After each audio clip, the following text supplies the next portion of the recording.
class लानो थांदोंमोन क्लासाव फरायसाफ्रा आंखौ नुनाय लोगो लोगो दिनै गाबदों मानो गाबखो आं मोनसे शक जादों दिनै बिथांमोना निसय आंखौ मोनथियाखैमोन नाथाय दिनै मोनथिबाय जे आंखौ गुबुनाव साख्रि मावसिगोन होननानै मोनथिनाय लोगो लोगो बिसोरो दिनै गाबदों आरो सासे फरायसाया होनदों सारा बोरै गावनि फिसाफोरखौ गालांनानै बोरै आद्रियै गालांनानै थांनो नागिरखो होननानै सासे फरायसाया बुंदों नाथाय आं बे समाव मा खालामनो आं दिनै जेबो खुगायाव राव गैया दिनै बिसोर आंखौ दिनै सोगाबबाय मानो होननानै बुङोबा दिनै आं आन्दायदों मा मावगोन मा मागोन आं दिनै शक जादों दिनै आङो नंगौ आङो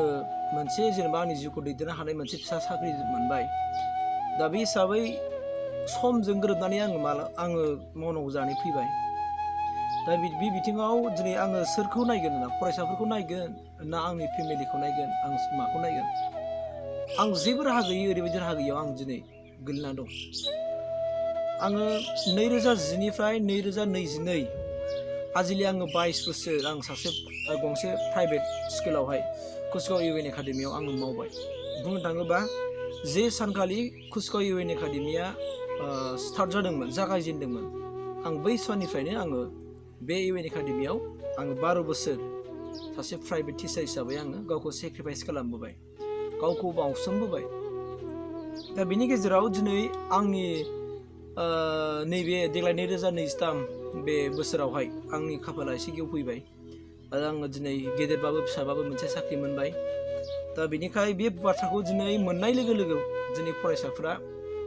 दिनै आंनि मोखां नुनाय लोगो लोगो बिसोर गाबदों आङो बाहाय मा बुंनो आं मा मानो आं हमथाबाबो हायाखै आं बिराद सेस्था खालामनानै आं बिसोरखौ माखासे खोथाजों दान्थे आं बुंनो नाजाबायदोंमोन नाथाय लास्टफोराव आं हायाखै जायनि फलाव आङो क्लासनिफ्राय थाब ओंखारनानै आङो फैगोन गोनां जानानै फैबाय नाथाय मानसिनि जिउआव बिदिनो जायो मालाबा जुदि मानसिया जुदि माबा मोनसे मोजां गावनि न'खरखौ दैदेननो संसाराव दैदेननो थाखाय बेटार मोनसे सुजुग नागिरनांगौ जानानै फैयो दा बे हिसाबै आं दिनै गोसो गैयाब्लाबो आं दिनै नोंसोर साफ्रोमबो फरायसाफोरखौ आङो दिनै समाव आं बिदाय लानांगौ जानानै फैबाय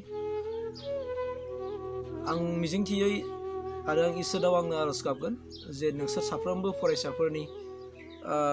सोलोंनाय फारसे मोजां मोनसे सोलोंनायाव जाफुंसारनो हाथों गाव गावनि लानाय जेनाखि थांखि आरो उद्देश्यफोराव जेब्लायबो साक्सेस जाफुंनो हाथों इसोरा 100% सापर्ट खालामगोन आं बेखिनिखौहाय इसोरनाव आं आरज गाबबाय नोंसोरो इसेबां नार्भास जानो नाङा नोंसोरो फरायनायाव गोसो हो दिनै आं थांदों लोगोसे आं बायदिनो एबा आंनिफ्राय गोरोंसिन गोबां माखासे फोरोंगिरि सारमोन दिनै जइन जागोन आरो मिसमोन दिनै फैगोन दिनै अलरेडि इन्टारभिउ जोबखाबाय आरो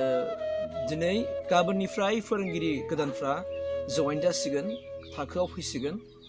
नाथाय आङो बुंनो हाया जादों खुगाया माने राव ओंखारा जादों थारमाने आं बुंनो हानाय नंला आरोना आंनि गोरबोआबो बोरैबा दोरफो मोनदों आं मा बुंनो बबे रावजों मा खालामनो आं जाबाय ओंखायनो आं हानाय नंला आरो